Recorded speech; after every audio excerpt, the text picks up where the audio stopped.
Mais qui est l'Antéchrist? D'où viendra-t-il? Ces questions résonnent à travers les siècles, projetant une ombre sur l'humanité et laissant dans beaucoup un sentiment de crainte et d'inquiétude. Mais regardons-nous au bon endroit. Serait-il possible que la véritable origine de l'Antéchrist soit cachée à la vue de tous, comme une prophétie voilée au milieu des pages de la Bible? Aujourd'hui, nous allons explorer ensemble ces questions, pas à pas, dans un voyage qui révélera l'inattendu et éclairera des mystères qui pourraient être restés enfouis pendant des millénaires. Dans cette vidéo, nous allons décortiquer ce que les Écritures disent au sujet de l'Antéchrist, son essence, sa mission et son origine. Nous plongerons également dans les détails des prophéties anciennes, cherchant des réponses non seulement dans les textes sacrés, mais aussi dans les lignes invisibles des événements historiques qui, selon certains, annoncent l'arrivée de ce personnage énigmatique. Une analyse approfondie, presque archéologique, qui mettra en lumière des révélations surprenantes. La Bible mentionne l'Antéchrist avec toute la solennité d'un avertissement. Dans 1 Jean 2h18, nous lisons « Petits enfants, c'est la dernière heure, et comme vous avez entendu dire que l'Antéchrist vient, voici maintenant beaucoup d'Antéchrists sont déjà là. » Ce passage nous rappelle qu'il ne s'agit pas seulement d'un être unique, mais d'une série de forces et de figures opposées au Christ, toutes convergeant vers un point culminant à venir. Alors, la question demeure, quel type d'entité ou de personnage est capable de tromper les nations? Et comment devons-nous comprendre la différence entre les antéchrists mineurs et l'antéchrist final, celui qui représentera l'apogée des forces contraires au bien? Préparez-vous pour une narration où théologie et histoire s'entrelacent, où chaque passage nous rapprochera de la résolution des énigmes pointant vers l'émergence de l'Antéchrist. Nous explorerons les avertissements, les symboles et les signes prophétiques qui, selon les Écritures, indiquent son arrivée. Chaque chapitre de cette vidéo est une pièce du puzzle prophétique, conçu non seulement pour informer, mais aussi pour éveiller une réflexion sur notre époque actuelle. Au cœur des Écritures, le concept de l'Antéchrist émerge comme une ombre troublante. Pour comprendre ce que la Bible dit réellement, il est essentiel d'explorer non seulement le mot lui-même, mais aussi son contexte et ses multiples significations.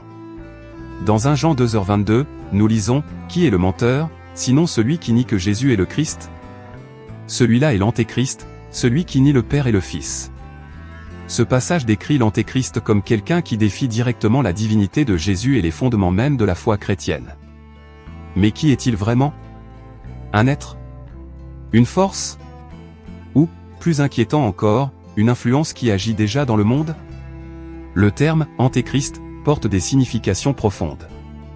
Il vient du grec antichristo, où « anti » signifie « contre » ou « à la place de » et « Christo » se réfère au Messie, loin. Ainsi, Antéchrist n'indique pas seulement quelqu'un qui s'oppose au Christ, mais aussi quelqu'un qui cherche à se poser comme son substitut, un imposteur. C'est un concept double, opposition et usurpation. La Bible nous avertit qu'avant l'apparition d'un Antéchrist final, de nombreux antéchrists, plus petits, ou des figures incarnant ces principes de tromperie et d'opposition, seraient déjà apparus. Cela instille un sentiment d'urgence et un avertissement clair, des forces antagonistes à la foi chrétienne sont déjà à l'œuvre et préparent peut-être le terrain pour un dénouement majeur. À travers les Écritures, l'Antéchrist est décrit de diverses manières, mais certaines caractéristiques se détachent.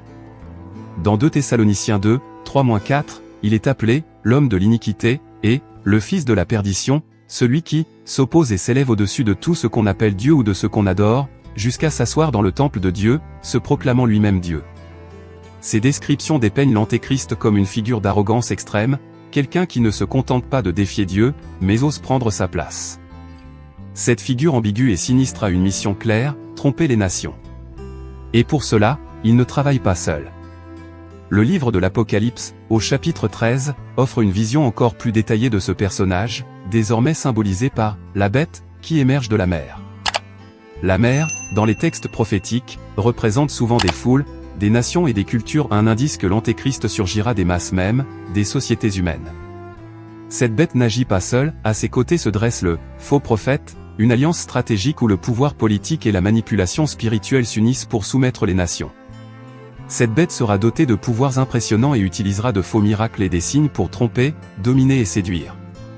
C'est précisément ce qui rend l'Antéchrist si dangereux, il ne se présentera pas comme une menace évidente, mais comme une solution, une réponse, quelqu'un qui semble apporter la paix et la sécurité en période de grande crise mondiale. En contemplant ces descriptions, une question se pose, vivons-nous déjà dans des temps propices à l'émergence de ce dirigeant sombre? Aux côtés de l'Antéchrist se trouve un autre personnage d'une importance vitale, le faux prophète. Dans Apocalypse 13, nous découvrons cette figure qui exerce une grande influence sur les masses et collabore en parfaite harmonie avec l'Antéchrist, renforçant son pouvoir et intensifiant la tromperie. Alors que l'Antéchrist incarne le pouvoir politique, le faux prophète est l'archétype de la manipulation spirituelle. Selon les Écritures, le faux prophète aura le pouvoir d'accomplir des signes et des prodiges extraordinaires, lui conférant une autorité surnaturelle aux yeux des gens. Il convaincra beaucoup de suivre l'Antéchrist, affirmant que ce dernier est le véritable leader à adorer et à respecter. Ses capacités, bien plus que ses paroles, seront le carburant qui amènera les foules à succomber à la domination de l'Antéchrist, acceptant volontiers le système de gouvernement et de croyance qu'il instaurera. Dans Matthieu 24h24, Jésus avertit de l'apparition de faux Christ et faux prophètes, qui réaliseront des prodiges si convaincants qu'ils pourraient, si possible, séduire même les élus. Cet avertissement souligne le rôle crucial du faux prophète, quelqu'un qui, au lieu d'apporter la lumière, deviendra un vecteur de la tromperie la plus profonde. Le faux prophète introduit également l'un des symboles les plus redoutés de toute la Bible, la marque de la bête,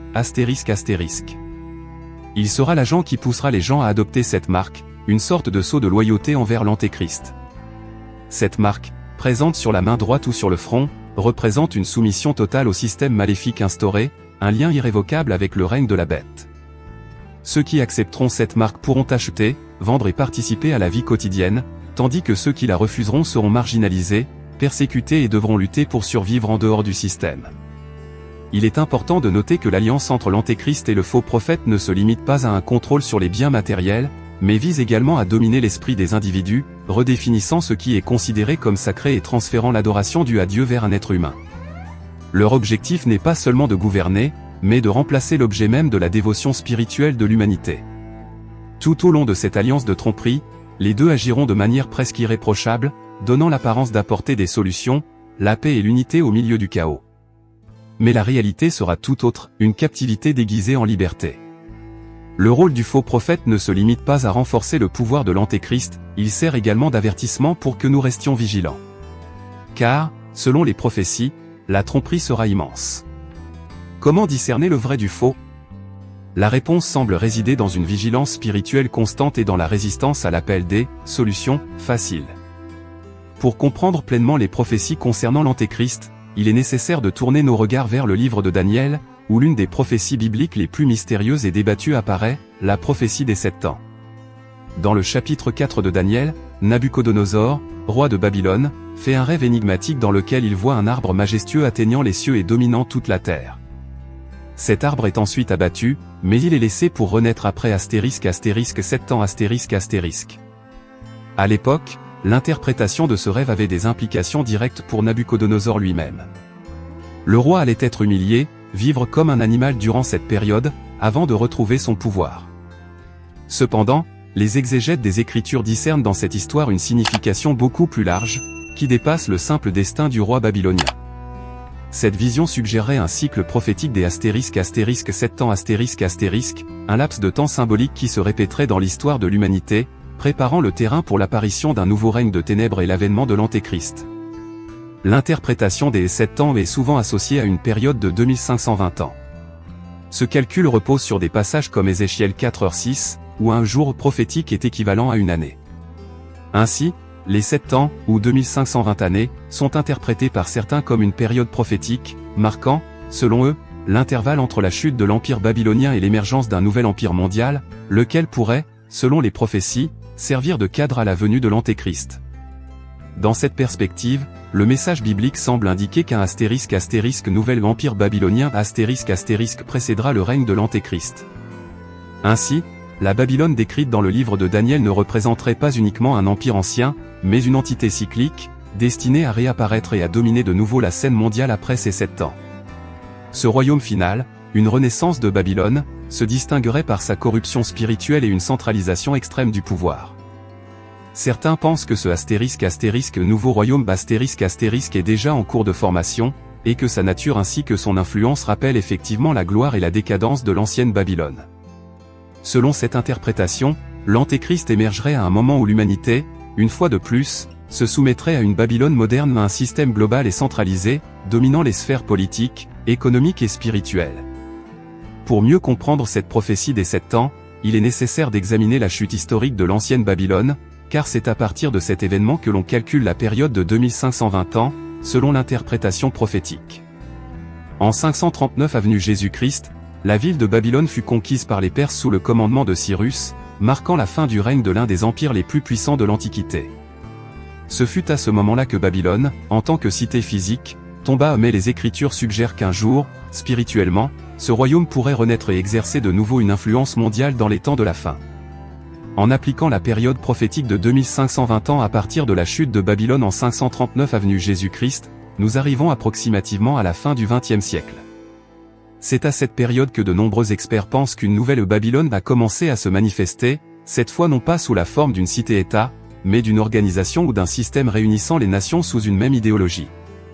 Pour certains, cet empire moderne pourrait être identifié à la montée en puissance de l'Union européenne et aux institutions de gouvernance mondiale qui ont marqué la fin du XXe siècle.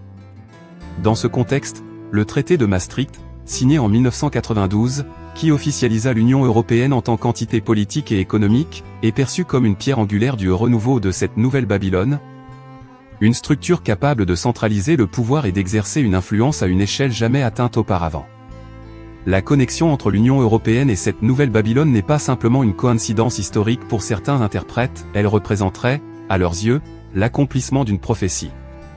L'Europe, un continent marqué par des guerres et des divisions séculaires, s'est unifié d'une manière qui symbolise une unité forgée autour d'un objectif commun. Ce renouveau politique et économique rappelle Babylone à son apogée, un empire qui, tout comme l'original, pourrait servir de cadre à l'apparition de l'Antéchrist. Car, pour asseoir son pouvoir mondial, il aura besoin d'un système unifié, puissant et influx. Beaucoup pensent que le temps marqué par cette période prophétique touche à sa fin, et que le monde est à nouveau prêt pour l'émergence d'une figure qui consolidera son autorité sur tous les peuples. Ainsi, les 2520 ans ne seraient pas uniquement une durée, mais un présage, un avertissement que l'humanité se rapproche inexorablement du scénario décrit dans les Écritures, un scénario où l'Antéchrist pourrait enfin se révéler. Pour certains érudits et interprètes des prophéties bibliques, l'Europe contemporaine, unifiée sous la bannière de l'Union européenne, représente l'expression moderne de ce qui pourrait être appelé la Nouvelle Babylone. Cette idée découle non seulement de la puissance économique et politique de l'Union européenne, mais également de sa portée symbolique et de sa capacité à rassembler diverses nations autour d'un objectif commun. L'analogie avec Babylone, décrite dans la Bible comme un empire centralisé exerçant un pouvoir absolu, trouve un écho dans les valeurs et les symboles associés à l'Union européenne. L'idée d'unité et de force au sein d'une diversité de nations suggère une structure puissante qui, à l'instar de l'ancienne Babylone, pourrait servir de théâtre aux événements finaux prédits dans les Écritures. Un des éléments souvent évoqués dans cette interprétation est la figure de Helmut Kohl, le chancelier allemand ayant joué un rôle clé dans la réunification de l'Allemagne et l'expansion de l'Union européenne. Sa leadership et son influence sont perçus par certains comme des jalons importants dans la construction de la scène actuelle, en particulier grâce au rôle de l'Allemagne en tant que moteur économique de l'Europe. Pour certains, des figures comme Kohl pourraient être associées au symbolisme de cette Babylone moderne, qui semble se dessiner de manière presque prophétique, préparant le terrain pour l'émergence d'un leader capable d'unir les peuples autour d'une idéologie commune, un prélude potentiel à l'apparition de l'Antéchrist. Un autre symbole puissant apparaît dans les monnaies et représentations graphiques européennes, comme l'image de la femme assise sur une bête, semblable à la description donnée dans l'Apocalypse 17. Cette figure symbolique, tirée du mythe de l'enlèvement d'Europe, revêt une signification profonde pour ceux qui perçoivent l'Union européenne comme une manifestation moderne de Babylone. C'est comme si l'Europe réactivait les symboles d'un passé lointain pour les intégrer au présent, un fait qui, pour beaucoup, représente un présage inquiétant. Cette nouvelle Babylone offre une configuration idéale pour centraliser le pouvoir et l'influence, constituant un terrain fertile pour l'émergence d'un dirigeant qui utiliserait cette structure pour instaurer une domination mondiale. Avec la scène en place et l'influence croissante de l'Europe, le temps semble s'aligner avec les prophéties, suggérant que nous nous rapprochons du moment où l'Antéchrist pourrait émerger et prendre le contrôle de cet empire moderne, plongeant le monde dans une nouvelle ère de conflit et de soumission. Avec la structure de pouvoir de l'Union européenne solidement établie, de nombreux théologiens et interprètes bibliques considèrent l'Europe comme le berceau probable de l'Antéchrist. Dans l'Apocalypse 17, 12-13, il est fait référence à 10 rois qui remettront leur pouvoir à une figure centrale, la bête, consolidant ainsi une direction unifiée et globale. Certains spécialistes suggèrent que ces 10 rois pourraient symboliser une alliance de nations ou des blocs de pouvoir, comme les États membres de l'Union européenne ou des alliances régionales prêtes à soutenir un leader en échange de promesses de sécurité et de prospérité. En dehors des Écritures, certains événements historiques et contemporains alimentent ces spéculations. L'Union européenne a été conçue pour prévenir de nouveaux conflits sur le continent, mais son pouvoir et son influence croissant, tant sur le plan politique qu'économique, pourraient, dans un scénario prophétique, être utilisés pour centraliser le contrôle sous un seul dirigeant. Si l'Antéchrist émergeait de ce système, il disposerait déjà d'une plateforme organisée et d'un mécanisme d'influence mondiale. D'un point de vue pratique, l'Antéchrist ne se présenterait pas immédiatement comme une figure hostile ou menaçante.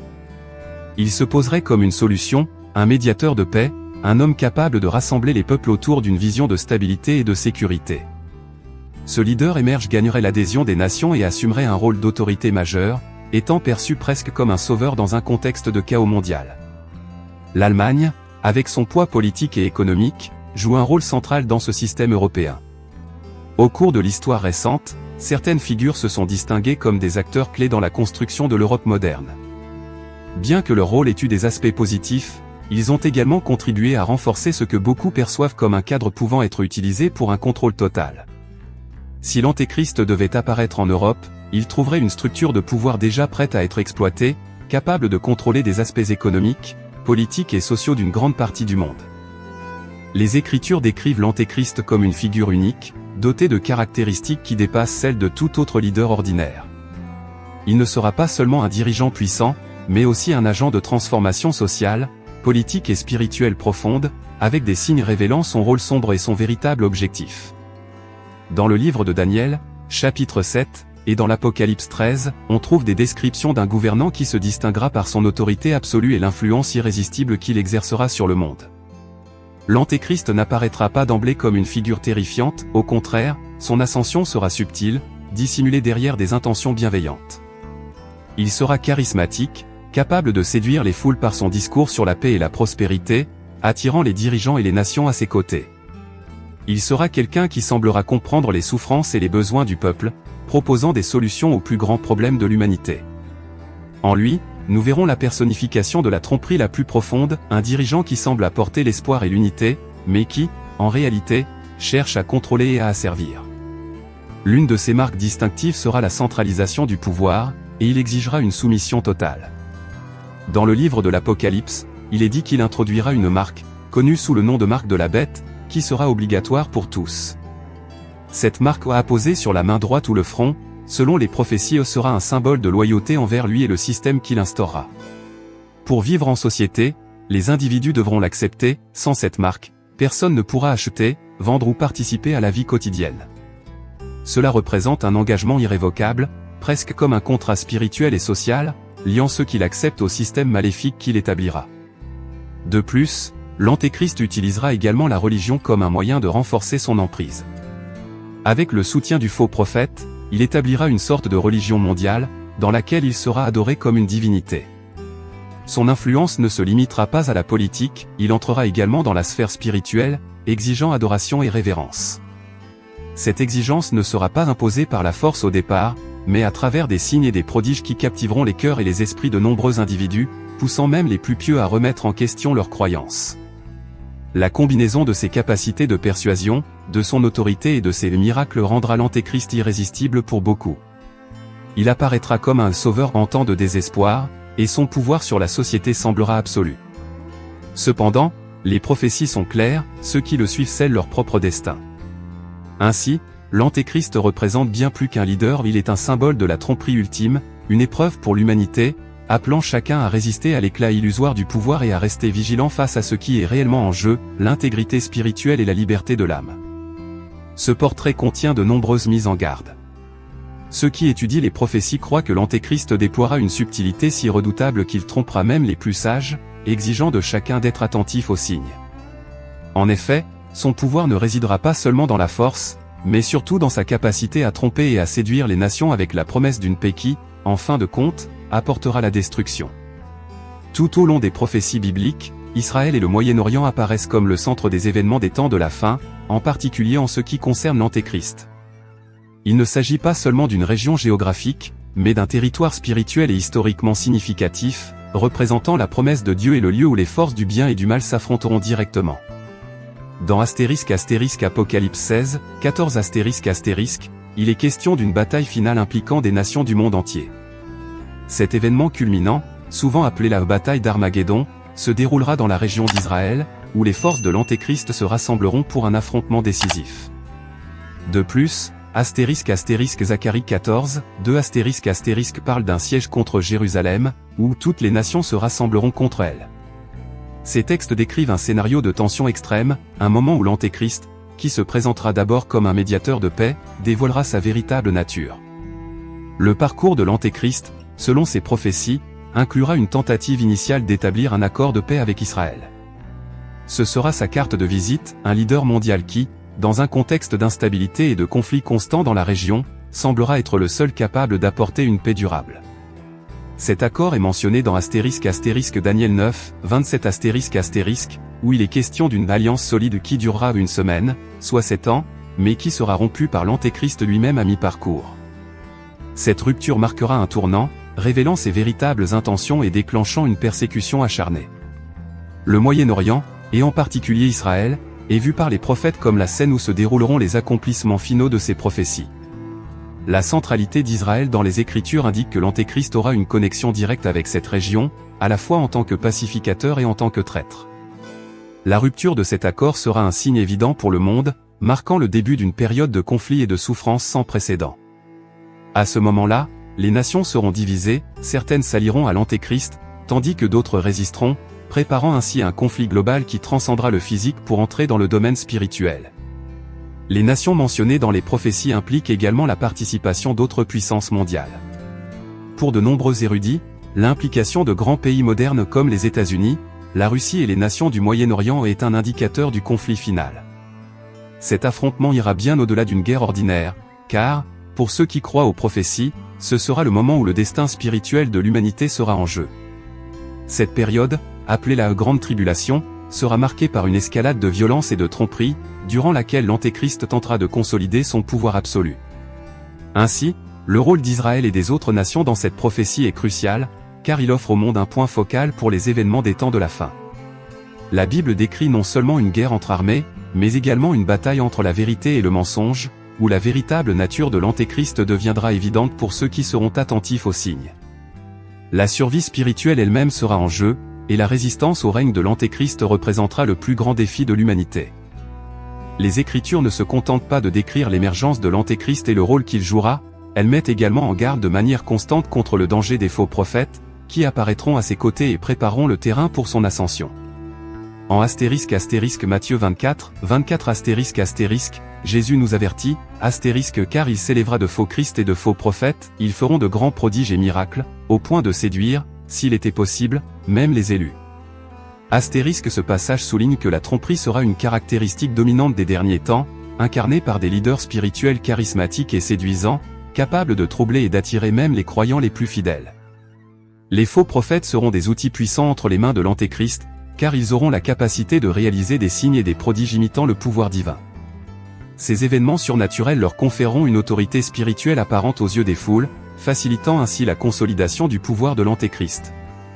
Ces faux miracles ne sont pas de simples tours d'illusionnisme, la Bible suggère que le pouvoir derrière eux provient d'une source spirituelle obscure, ayant pour objectif de détourner les gens de la vérité et de les enfermer dans une illusion dangereuse. En mettant en garde contre ces faux prophètes, les Écritures nous conseillent de rester vigilants, en questionnant tout ce qui semble sacré ou miraculeux, particulièrement en période d'incertitude. Le vrai discernement, selon la Bible, sera essentiel pour ne pas tomber dans le piège de cette supercherie mondiale. Le faux prophète, principal allié de l'Antéchrist, sera l'exemple ultime de ce type de figure, un individu qui, à travers une autorité apparente et une spiritualité pervertie, attirera les foules vers une forme d'adoration fausse et trompeuse. La mission des faux prophètes ne se limitera donc pas à soutenir l'Antéchrist, mais consistera à préparer le terrain pour son arrivée. Ils ouvriront la voie par des promesses, des signes et des discours trompeurs, offrant une paix qui dissimule les véritables intentions de domination et de contrôle. Ceux qui suivront ces faux prophètes et leurs fausses promesses contribueront, souvent à leur insu, à renforcer le règne de l'Antéchrist. Ces avertissements, dispersés tout au long des Écritures, sont des instructions claires pour que chaque personne cherche la vérité par elle-même et fortifie sa foi grâce à une relation profonde et personnelle avec le divin. Selon la Bible, la meilleure défense contre ces faux prophètes réside dans la connaissance authentique, le discernement spirituel et la capacité de résister aux appels apparemment bienveillants d'un système qui, en réalité, cherche à détruire la liberté spirituelle. Ainsi, les avertissements bibliques sur les faux prophètes sont un appel à la préparation, une invitation pour chacun de nous à rester attentif et prêt, capable de reconnaître les signes et de résister à la tentation de rechercher des solutions faciles ou des réponses immédiates offertes par des figures spirituelles qui, en vérité, conduisent les âmes à l'erreur. Au terme de ce voyage à travers les prophéties et les mystères bibliques, il apparaît clairement que la figure de l'Antichrist et l'avènement des temps de la fin portent bien plus qu'un simple avertissement. Ce sont des invitations à la réflexion, au discernement et à la quête de la vérité. La prophétie biblique n'est pas seulement un récit lointain et vague, mais un guide qui, selon les Écritures, prépare l'humanité à affronter l'épreuve spirituelle et morale ultime. L'origine de l'Antichrist, le contexte mondial dans lequel il se manifestera, ainsi que les rôles essentiels du faux prophète et de la nouvelle Babylone où tout cela compose une narration où les choix personnels et collectifs seront mis à l'épreuve.